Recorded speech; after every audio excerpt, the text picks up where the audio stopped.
¿Qué le pasó a Nancy Guthrie? Esa pregunta sigue sin respuesta 12 días después de su desaparición.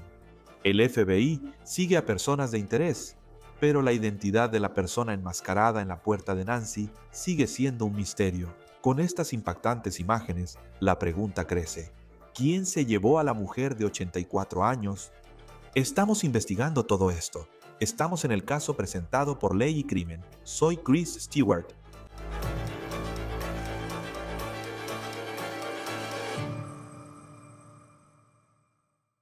Chicos, quiero hablarles rápido de una marca que acabo de conocer y es importante para mí. Siempre tuve problemas con las carteras. Ese bulto enorme en el bolsillo trasero. Luego, escuché sobre las carteras Proof y ahora tengo una. Al principio dudaba porque muchos decían que eran increíbles, pero las reseñas confirman que es la mejor cartera y el entusiasmo es genuino. Proof Wallets, empresa de veteranos, fue creada por artesanos orgullosos de su trabajo, lo que se refleja en su diseño elegante. Y ahora también me gusta la seguridad que ofrecen, porque no solo bloquean RFID, sino que también pueden guardar hasta 25 tarjetas. No sientes el bulto en el bolsillo trasero, ni te preocupa que algo se caiga o pierda. Además, tienen garantía de por vida. Si tu cartera se daña o se pierde, te la reemplazan gratis. Incluso puedes personalizarla con texto o logotipos permanentes. Ve a gocarryproof.com/the-case y usa nuestro código promocional TheCase para obtener un 15% de descuento en toda tu compra hoy. Ese es el código promocional de Case. Estamos en el día 12 de la búsqueda de Nancy Guthrie y todos intentan descubrir qué le ocurrió a la mamá de la presentadora Savannah Guthrie. Y hay tantas teorías allá afuera, tanta especulación, francamente, puede ser agotador ver toda esa especulación ahora. Investigamos 5 teorías que podrían terminar siendo la dirección que las autoridades tomen al investigar este caso. Ahora, antes de adentrarnos en estas teorías, quiero desglosar parte de la información más reciente que conocemos hasta este momento. Uno de ellos, guantes. Un par de guantes que, según se informa, fueron encontrados al costado de una carretera cerca de la casa de Nancy Guthrie. Y según los medios locales, así como el New York Post, esos guantes ahora están siendo analizados para detectar ADN y ver si están de alguna manera relacionados con la desaparición de Nancy Guthrie. Ahora, muchos señalan los videos de la persona enmascarada y armada vista en la puerta de Guthrie la mañana del 1 de febrero. Existen muchas dudas sobre quién es esta persona, si conoce a los Guthrie y si se llevó a Nancy. ¿O la persona que vemos aquí era solo un posible cómplice que manipuló las cámaras? Analicemos algunas teorías sugeridas durante el desarrollo de esta historia, aclarando que son solo posibilidades. El sheriff y el FBI han guardado silencio sobre pistas o sospechosos en el caso. La primera teoría de la que hablaremos hoy es un clásico para quienes ven Law and Crime o consumen contenido de crímenes reales. Es el primer paso de cualquier investigación. La policía sospecha que quien secuestró a Nancy Guthrie era un familiar cercano de los Guthrie. Antes de desaparecer, Nancy estaba cenando en casa de su hija Annie en Tucson. Nancy pidió un Uber a casa de Annie, a 10 minutos de la suya, alrededor de las 5:30. Pasaron una noche familiar, cenaron y jugaron. Luego, un familiar la regresa a su casa como a las 9:45. El sheriff no quiere especificar qué familiar llevó a Nancy a la casa de su hija. Ese ha sido el enfoque de mucha actividad policial. Vemos a la policía regresar a la casa de Annie casi a diario y los hemos visto hablar con los vecinos de Annie, preguntando si hay algún tipo de cámara de timbre, cámara de vigilancia que pueda ayudarles a reconstruir lo que sucedió la noche antes de que Nancy Guthrie desapareciera. El miércoles por la noche, los investigadores entraron de nuevo a la casa de Annie y luego salieron, según se informa, con una bolsa. No está claro qué había en la bolsa, pero llevaban guantes puestos. Se informó que Annie y su esposo ya no se quedan en esa casa. Es comprensible porque la policía y el FBI aún revisan la casa y hay mucha atención mediática afuera. No se entiende por qué las autoridades siguen enfocándose en la casa de Annie, salvo que Nancy estuvo ahí antes de desaparecer. Ahora, la familia Guthrie dijo que cuando se publicaron las imágenes de vigilancia, no reconocieron a la persona como alguien que conocieran. Savannah Guthrie es muy unida a su familia. Tiene una hermana mayor, Annie, y un hermano, Cameron. Vimos a los tres juntos en videos de la semana pasada diciendo que pagarían el rescate a quien envió esas supuestas notas a medios como TMZ. Esto es muy valioso para nosotros y pagaremos ahora. Como recordatorio, el FBI y el departamento del sheriff han dicho que la familia ha cooperado mucho. Los agentes registraron la casa de Annie el fin de semana pasado por la noche con su consentimiento, sin necesitar una orden de cateo. La ex periodista de News Nation, Ashley Banfield, publicó un informe en su canal de YouTube, totalmente en serio, aparentemente señalando con el dedo a un miembro de la familia, el yerno de Nancy. Horas después de su informe, el departamento del sheriff del condado de Pima respondió en redes sociales, tuiteando, cito, los detectives están trabajando de cerca con la familia Guthrie. Agradecemos la preocupación, pero difundir acusaciones no verificadas o información falsa es irresponsable y no ayuda a la investigación. Hasta este momento, no se ha identificado a ningún sospechoso ni persona de interés. Otra posibilidad es que quien secuestró a Nancy Guthrie esté apuntando a Savannah. Desde 2012, ella presenta el Today Show y es una de las figuras más reconocidas de la televisión. Entrevista a celebridades, presidentes y personas influyentes. Ella ha hablado con el presidente Trump, quien ofreció todo su apoyo en este caso. Ella tiene conexiones y dinero. ¿Eso podría convertirla a ella y a su familia en un objetivo? El sheriff de Pima informó que han contactado al equipo de seguridad de NBC para saber si Savannah recibió amenazas o cualquier cosa que pudiera ser de interés para este caso. Nancy Guthrie también ha sido una invitada frecuente en el programa Today. De hecho, su última aparición en el programa destacó su amor por Tucson.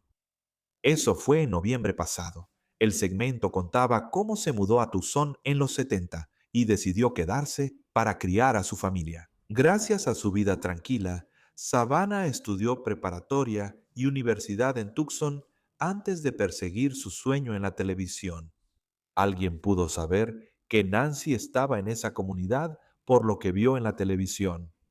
No está claro si es el caso, pero ahora debes considerarlo. Una de las dudas principales en este caso es quién tenía acceso a la casa de Nancy Guthrie. Sabemos que vivía sola y tenía problemas de salud. El sheriff afirmó que ella no podía caminar 50 metros sola, pero seguía lúcida. La medicina es una gran preocupación. El sheriff dijo que ella la necesita a diario o podría ser fatal. Ahora, Nancy necesitaba ayuda y aparentemente sí tenía algo de ayuda de personas, como un limpiador de alberca o un jardinero que iban a su propiedad. Fox News informó que pidieron muestras de ADN a empleados contratados. Ahora, otra persona que dijo que pudo haber estado en la casa de Nancy Gutiérrez en algún momento es Carlos Palazuelos. Ahora, él es el repartidor detenido el martes por la noche en Río Ricos, Arizona, cerca de la frontera con México, a una hora al sur de Tucson. Ayúdame y consigue mi testamento. No me dieron mis derechos hasta 2 horas después. Está bien, sabes, mi muñeca está toda hinchada por las esposas. ¿Tenías idea? ¿Sabes quién es Nancy Guthrie? Ambos, ese es el problema. No sé nada. Según CBS News, Carlos afirmó no tener relación con la desaparición de Nancy Guthrie y que nunca había oído hablar de ella. No conocía a Savannah Guthrie hasta que la policía lo detuvo manejando para DoorDash. ¿Qué te dijeron cuando se acercaron? ¿Qué te dijeron? Nada más me dijeron, Samuani, ¿te llamas Carlos? Solo me llamó para el popping. Tuve que esperar como 2 horas. Esperé 2 horas hasta que llegó el hijo del detective. ¡Ay, Dios mío! Cuando finalmente te dijeron que esto tenía que ver con un secuestro, ¿qué pensaste? No sabía nada. Sí, lo es, aunque soy inocente. No sabes quién es la señora. ¿Conoces a Savannah Guthrie? No sigo las noticias. ¿Verdad? Veo esto. ¿No ves el programa? No fue totalmente al azar. Fue ahora. Aunque Carlos ha sido muy firme, él no tiene nada que ver con el caso Guthrie. Las autoridades informaron que tenían una orden de cateo para revisar su casa, lo que implica que presentaron pruebas a un juez, quien autorizó la revisión y el decomiso de sus dispositivos electrónicos. Ahora estamos aprendiendo más sobre por qué las autoridades pudieron haberse enfocado en Carlos, o más específicamente, en su casa. ABC News informa que el FBI identificó a Carlos usando datos de su celular y tráfico. Ahora no está claro específicamente qué fue lo que hizo que las autoridades creyeran que Carlos sería alguien con quien querrían hablar. Carlos sugirió que como repartidor pudo haber dejado un paquete en casa de Nancy ese día. Trabaja para otra empresa de entregas distinta a DoorDash en Tucson, así que es una posibilidad. Pero de nuevo, necesitarían más pruebas que eso para obtener una orden de cateo. La suegra de Carlos le dijo a los reporteros que las autoridades le mostraron las fotos de vigilancia y le preguntaron si era su yerno, y ella dijo que no. Pero cuando escuchas eso, sí te preguntas si las autoridades realmente creían que estaban a punto de resolver este caso el martes por la noche. Al oír sobre dispositivos electrónicos, recuerda las notas de rescate enviadas a TMZ y 2 estaciones de televisión de Tucson pidiendo dinero por Nancy Gutiérrez. No se sabe si esas notas son legítimas. TMZ dice que sus fuentes les informan que el FBI opera bajo la creencia de que las notas fueron enviadas por la persona o personas responsables de supuestamente llevarse a Nancy Gutiérrez. Sin embargo, hemos escuchado cierto escepticismo por parte de expertos en la aplicación de la ley. Por un lado, esas notas mencionan detalles específicos que quizás no eran públicos en el momento en que fueron enviadas. El FBI informó que se mencionó que el Apple Watch de Nancy seguía en la casa y sobre las luces exteriores, las cuales ya fueron retiradas. Ahora bien, por otro lado, esas notas fueron enviadas un día después de que Nancy fue secuestrada. Las notas también tenían 2 fechas límite. Quien envió las notas no volvió a comunicarse con las autoridades ni con la familia Gutiérrez. Nunca ofrecieron pruebas de vida en imágenes que sepamos. Otra teoría que hemos visto sugerida es que quien se llevó a Nancy Gutiérrez era miembro de una organización criminal más grande, incluso de un cártel del otro lado de la frontera en México. Eso lo sabemos. El director del FBI, Kash Patel, informó que las autoridades buscan a varias personas de interés en el caso. No está claro qué tan sofisticados son los posibles secuestradores de Nancy Gutiérrez. Le pregunté a la exagente de la CIA y el FBI, Tracy Walder, si este caso apunta hacia un cártel. El cártel no me hace mucho sentido. Los cárteles suelen secuestrar y hacer esas cosas. Los cárteles suelen ser muy brutales y ostentosos con la violencia que ejercen. Y no parece que les importe necesariamente. Lo que pienso es que si México está involucrado, lo desconozco. Y dijeron que no han tenido contacto con funcionarios mexicanos. Si están involucrados, es más probable que alguien de aquí la haya llevado allá que al revés. Hablemos del caso y su posible rumbo con Chris McDonough, investigador de homicidios. Gracias por acompañarnos en Law and Crime. Parece que, justo cuando estamos entrando y grabando esto, acaban de poner una carpa frente a la puerta de la casa de Nancy Guthrie. Ahí vimos el video de la sangre y posiblemente ahí estaba este individuo armado la mañana del 1 de febrero cuando llevaron a Nancy Guthrie. Sin embargo, aún hay mucha actividad en su casa, en su vecindario y en la casa de Annie, su hija mayor. ¿Qué piensas sobre el regreso constante de los investigadores a esas zonas 12 días después? Chris, ¿sabes qué creo que pasa ahora? Basado en el video que está regresando, hay muchas cosas del laboratorio que están empezando a volver, ¿verdad? Como este video. Y si te fijas en ese video en particular, ves al sospechoso parado sobre ese tapete, el tapete exterior, y también ves los escombros que todavía estaban en el porche. Bien, incluso antes de que llegara el video. Así que probablemente van a procesar ese tapete allá afuera. Y quizá por eso pusieron la carpa frente a la puerta ahí. Okay. Existe un sistema llamado MVAC que puedes usar y aplicar físicamente. Es como una aspiradora que básicamente absorbe cualquier tipo de residuo o algo así. Y de hecho puedes tomar eso y analizarlo para buscar ADN. Así que mi sospecha en este momento en particular es que probablemente tengan otra coincidencia de ADN en algún lugar o en cuanto a la información que ha regresado. Y entonces vas a empezar a ver situaciones como esta, donde van a recorrer los vecindarios mucho, mucho más.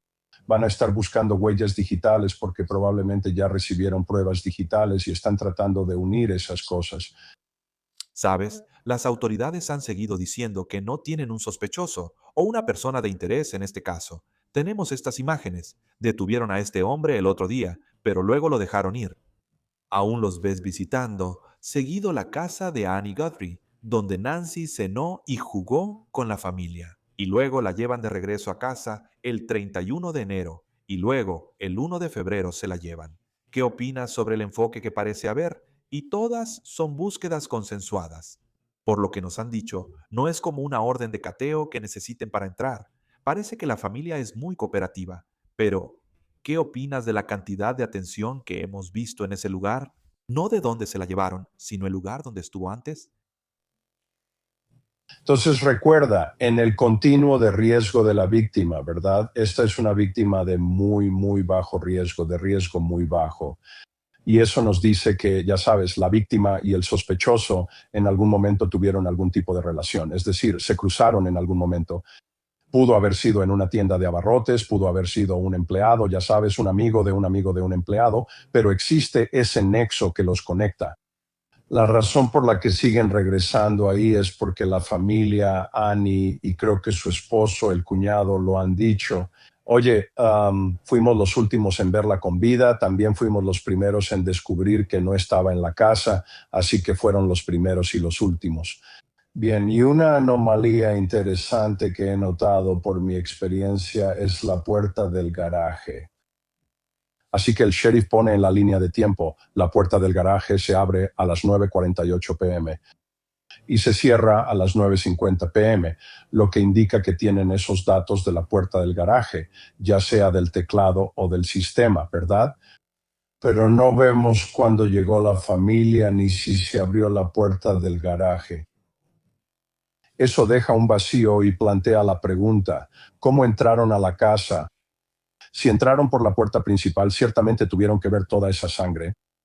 Entraron por la puerta del garaje. Obtén esa información que quizá oculten, ¿de acuerdo? Y luego la tercera opción es, entraron por el mismo punto de acceso por el que pudo haber entrado el perpetrador. Así que esos son como anomalías investigativas que tienes que, ya sabes, tienes que asegurarte de todos los detalles y decir, bueno, viste la sangre en el porche si entraste por el garaje, ¿por qué no tenemos un dato sobre eso?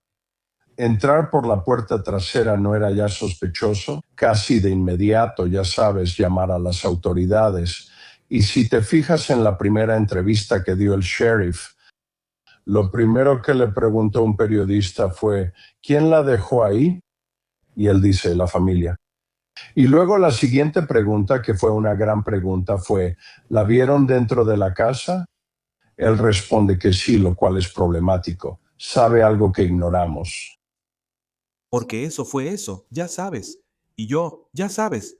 Sigo volviendo a esa parte porque la siguiente pregunta es, ya sabes, otro seguimiento fue simplemente, ¿quién era el miembro de la familia? Sabemos que Annie Guthrie está casada. Y luego ha habido este informe que se publicó donde sabes que, ya sabes, su esposo, ya sabes, estaba, ya sabes, su nombre ha estado circulando. Y hasta este momento no ha habido nada, ya sabes, públicamente, por parte de las autoridades, que diga que, ya sabes, tienen un sospechoso. Así que es como cuando le preguntaron al sheriff quién era la persona. No sabemos quién llevó a Nancy Guthrie a su casa, y él no responde eso.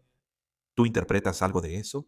¿O crees que simplemente podría decirlo por la atención mediática sobre esta persona, solo para protegerla? Porque si mencionas, ya sabes, su nombre en una conferencia de prensa, entonces de repente Internet, ya sabes, trata de incriminar a alguien aún más, aunque sea completamente inocente.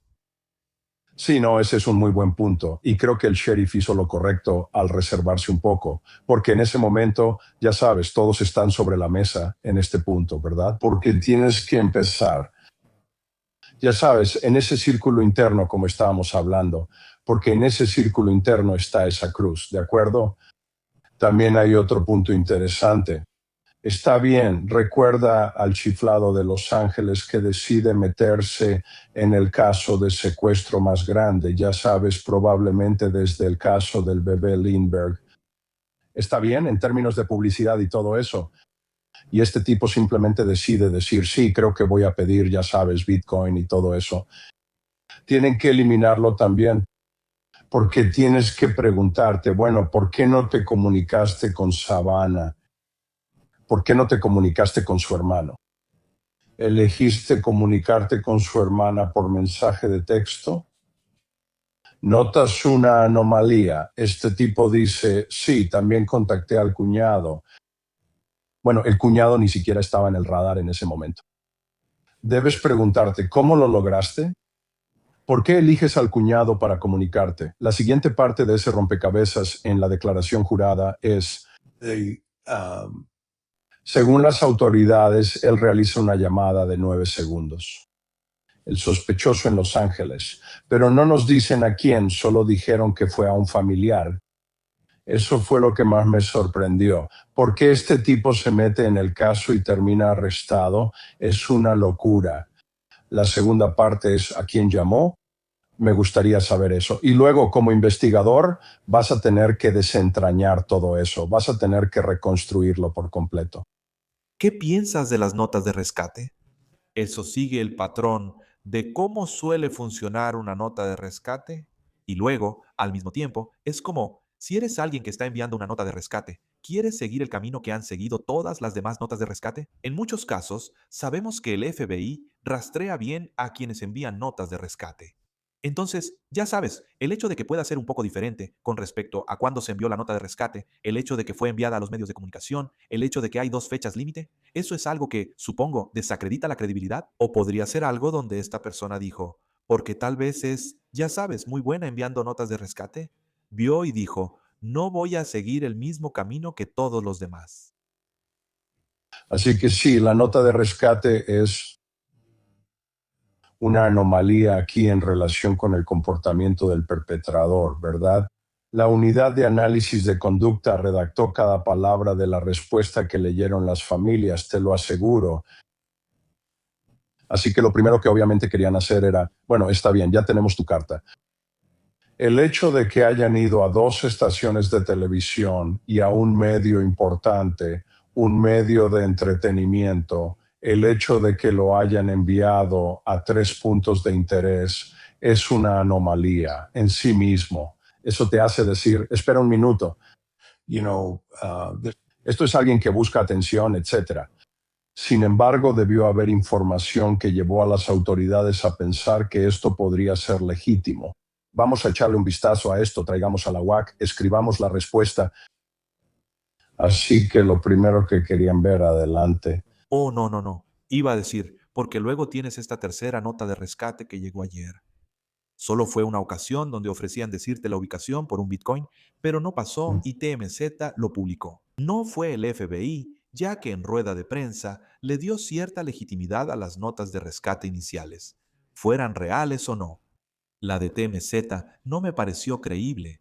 ¿Tú qué opinas? No, estoy 100% de acuerdo contigo. Esa verdad es simplemente lo que llamaríamos ruido, ¿no? Ruido de fondo. Ahora mismo con alguien tratando de subirse al tren. Para ser honesto contigo, hice un comentario de que esto me recuerda a los viejos mensajes nigerianos de, oye, heredaste $5 millones, ¿verdad? Eso aplica aquí, porque el FBI ofreció una recompensa de $50,000. Si quieres dinero, entrega a este tipo y cobra la recompensa de los federales. Y sobre la descripción de esta persona, sé que hay reportes locales que pueden conocer la marca de ropa que usaba. La mochila que todavía estaba llena cuando él estaba ahí, en las escaleras de la casa. Esas mochilas se venden. Creo que era Ozark Hiking Trail o Ozark Trail o algo así. la que mencionan como posibilidad, se vende en Walmart. ¿Sabes cuántas se venden diario? O sea, parece más fácil decirlo que hacerlo averiguar. Ok, estas son las personas que compraron este tipo de mochilas. ¿Cómo encuentras realmente valor en esa dirección cuando se trata de una marca en particular?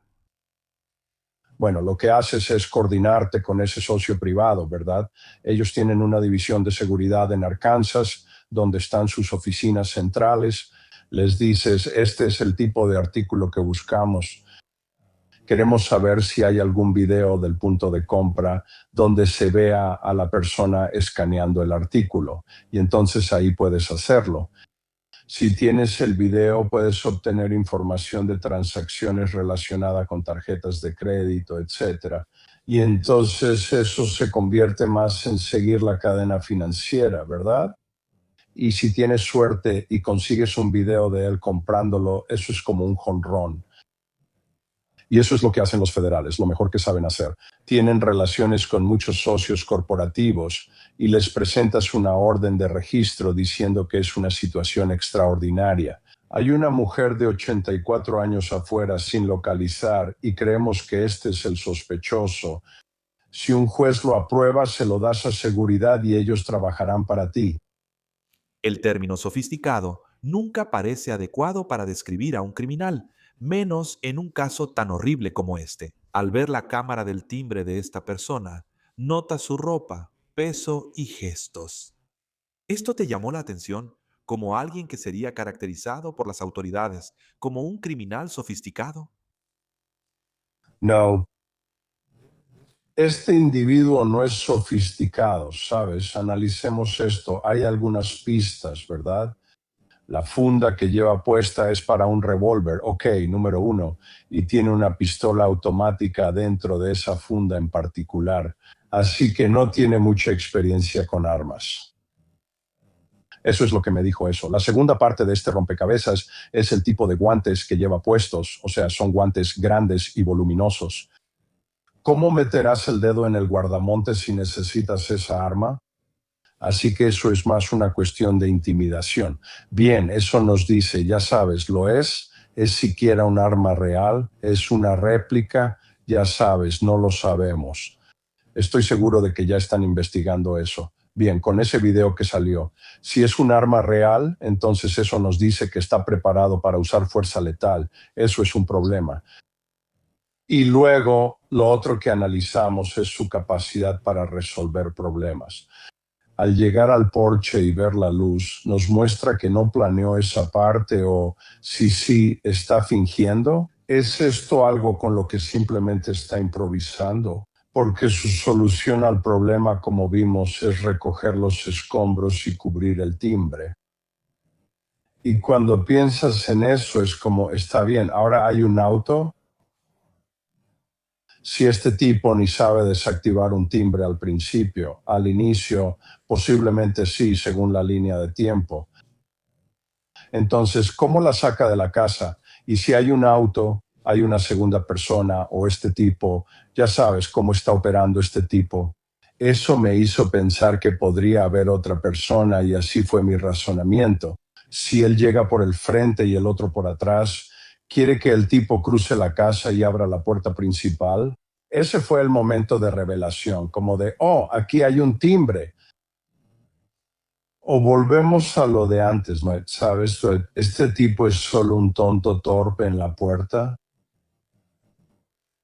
Y hay alguien más moviendo los hilos lejos de él. Y tal vez solo va a recibir un par de dólares por aquí para sacarla de la casa, pero ha logrado sacarla de la casa. Esto indica que hubo un proceso de pensamiento aquí. No creo ser el más listo del grupo ahora. No, y tienes que preguntarte si tuvieron algún momento, quien quiera que fueran esas personas, y ojalá no sea algo. Si Nancy Guthrie sigue viva, eso haría que su situación fuera aún más peligrosa. Pero estoy seguro de que hubo un momento, donde sea que estén viendo, en el que se dieron cuenta de que ese video realmente existía y que el FBI de hecho lo tiene. Eso probablemente cambió cómo se sienten sobre esto y ojalá pronto sean llevados ante la justicia. Ahora, en el día 12 de la búsqueda de Nancy Guthrie, Chris McDonough, investigador de homicidios. Siempre es un gusto tenerte en Law and Crime. Gracias por tomarte el tiempo de estar con nosotros. Por supuesto, Chris, muchas gracias. Si sabes algo sobre Nancy Guthrie, contacta al sheriff del condado de Pima al 5200-2300, 51-4900. Contacta al FBI al 1-800-200-255, 324 o en tips.fbi.gov. Puede ser anónimo. El FBI ofrece una recompensa de $50,000 por información que conduzca a Nancy Guthrie o a quienes la sacaron de su casa la mañana del 1 de febrero. Eso fue todo por el caso de Law and Crime. Suscríbanse a YouTube, Spotify y ahora en Peacock. Soy Chris Stewart. Hasta la próxima.